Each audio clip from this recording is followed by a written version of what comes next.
విధంగా రైతాంగానికి 1,04,000 కోట్ల రూపాయలు ఖర్చు పెట్టి ఈ దేశంలో రైతులను ఆత్మగౌరవంతో నిలబడే విధంగా 25,55,964 మంది రైతులకు 21,000 కోట్ల రూపాయల రైతు రుణమాఫీ చేసి రైతులకు అప్పు రుణ విముక్తిని చేసిన పార్టీ ప్రభుత్వం కాంగ్రెస్ పార్టీ తెలంగాణ ప్రభుత్వం అని ఈ వేదిక మీద నుంచి నేను గర్వంగా చెప్పదలుచుకున్న మిత్రులారా, ఆనాడు మీకందరికీ తెలుసు తెలంగాణ రాష్ట్రంలో రైతులు వరి వేస్తే వరి కొనుగోలు చేయక ఐకేపీ కేంద్రాలను మూతవేసి ఆనాటి ముఖ్యమంత్రి ఒక మాట అన్నాడు, ఎవరైనా రైతు వరి వేసుకుంటే మీరు ఉరి వేసుకున్నట్టే, నాకు సంబంధం లేదు, రాష్ట్ర ప్రభుత్వం వరి కొనుగోలు చెయ్యదు అని ఆనాటి ముఖ్యమంత్రి గారు చెప్పారు.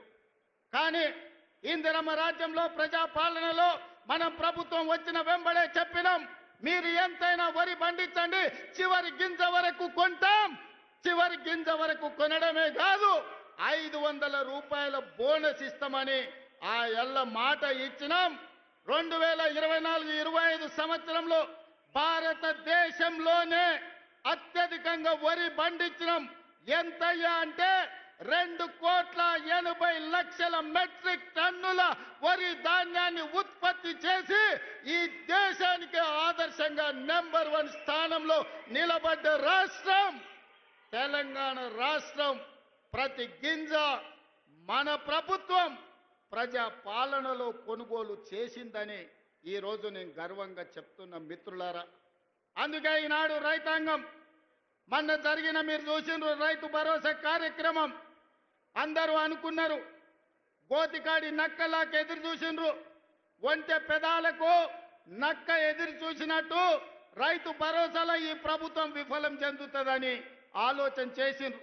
నేను చెప్పిన 9,000 కోట్ల రూపాయలు 9 రోజుల్లో రైతుల ఖాతాలో వేస్తామని చెప్పి 70 లక్షల మంది రైతులకు 9 రోజుల్లో 9,000 కోట్ల రూపాయలు వేసి రైతు ప్రభుత్వం, ఈ ప్రభుత్వంలో రైతును రాజును చేస్తాం. మా ఉద్దేశం, మా లక్ష్యం వ్యవసాయం దండుగ కాదు, వ్యవసాయం పండుగ చేస్తామని చెప్పినాం.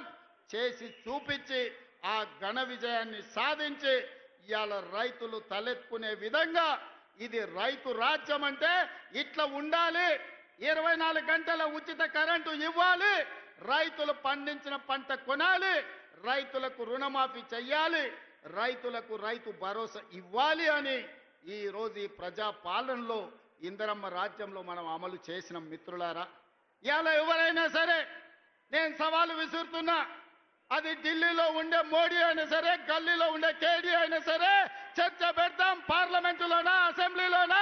రైతు రాజ్యం ఎవరు తెచ్చిండ్రు, రైతులకు అండగా నిలబడ్డది ఎవరో తేల్చుకుందాం. రాండి చర్చలకు.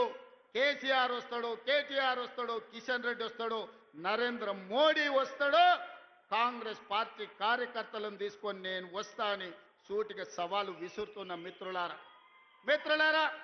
మీకందరికీ తెలుసు మహిళలు కాంగ్రెస్ పార్టీ ఈ దేశానికి రాష్ట్రపతిని మహిళను చేసింది, కాంగ్రెస్ పార్టీ ఈ దేశానికి ప్రధానమంత్రిని మహిళను చేసింది. ఆ ఉక్కు మహిళ శ్రీమతి ఇందిరాగాంధీ ఈ దేశంలో సీలింగ్ చట్టాన్ని తీసుకొచ్చి వేలాది ఎకరాలు లక్షలాది ఎకరాల భూములను దొరల గడిలలో మూలుగుతుంటే ఆ భూములను గుంజుకొని దళితుల గిరిజనులకు పంచిపెట్టింది.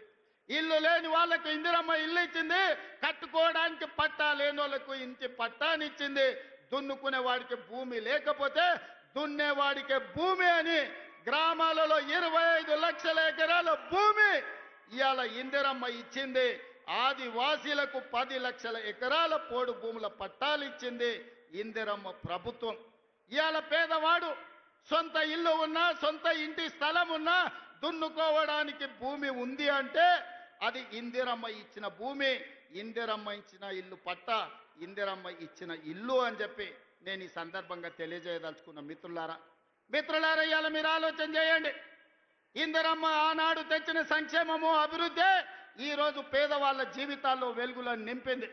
అందుకే ఈరోజు ఏ సంక్షేమ పథకానికైనా ఇందిరమ్మ పేరు మనం పెడుతున్నాం. హైదరాబాద్ నగరంలో పేదవాళ్లకు 5 రూపాయల భోజనం పెట్టాలని, పేదవాళ్లకు కూలి పోయే వాళ్లకు పొద్దున్నే టిఫిన్ చెయ్యడానికి క్యాంటీన్లు పెట్టి ఇందిరమ్మ పేరు పెడితే ఈ తలమాచిన దద్దమ్మలు సోయిలేనోళ్ళు ఇందిరమ్మ పేరు పెడతారా అని ధర్నా చేసిరు. ఒక్కనొక్కని బట్టలు ఇప్పదీసి కొడితే తప్ప ఇందిరమ్మ గొప్పతనం వాళ్ళకు అర్థం కాదు అని చెప్పి నేను ఈ సందర్భంగా తెలియజేస్తున్న మిత్రులారా. ఇవాళ మహిళలకు ఆర్టీసీలో ఉచిత ప్రయాణం దాదాపుగా 6,000 కోట్ల రూపాయలతోని ఆడబిడ్డలకు ఆర్టీసీలో ఉచిత ప్రయాణం ఇచ్చినాం. ఆర్టీసీ ఉచిత ప్రయాణమే కాదు, ఆడబిడ్డలకు 1000 బస్సులు కొనిచ్చి 1000 బస్సులు ఈరోజు ఆర్టీసీ కార్పొరేషన్కు ఆర్టీసీ బస్సుల యజమానులను ఆడబిడ్డల్ని చేసిన చరిత్ర మనది. ఒకనాడు సోలార్ వ్యాపారం, పెట్రోల్ బంకు వ్యాపారం అంటే అదాని అంబానీలది. కానీ ఇవాళ అదే సోలార్ బిజినెస్ 1000 మెగావాట్లు ఆడబిడ్డలకిచ్చి రాష్ట్ర ప్రభుత్వంతో ఒప్పందం చేసి ఇవాళ సోలార్ వ్యాపారం అదానితో పోటీ పడే విధంగా ఆడబిడ్డల్ని మన ప్రభుత్వం తీర్చిదిద్దింది. ఒకనాడు పెట్రోల్ బంకులు అంటే రిలయన్స్ అంబానీవి. కానీ ఇవాళ ఆడబిడ్డలకు జిల్లాలల్లో పెట్రోల్ బంకులు ఇచ్చి పెట్రోల్ బంకుల వ్యాపారం ఈరోజు ఆడబిడ్డలతో చేస్తున్నాం. గ్రామాలలో ఉన్న పాఠశాలల్లో చదువుకునే పేదవాళ్ళ పిల్లలే కాబట్టి ఆ పిల్లల తల్లులైన సెల్ఫ్ హెల్ప్ గ్రూపులకు సంబంధించిన మహిళలకు అమ్మ ఆదర్శ పాఠశాల పెత్తనం ఇచ్చి ఇవాళ బడి పిల్లల అటెండెన్స్ పంతుళ్ళు తీసుకుంటే పంతుళ్ళ అటెండెన్స్ మా పెద్దమ్మలు తీసుకుంటే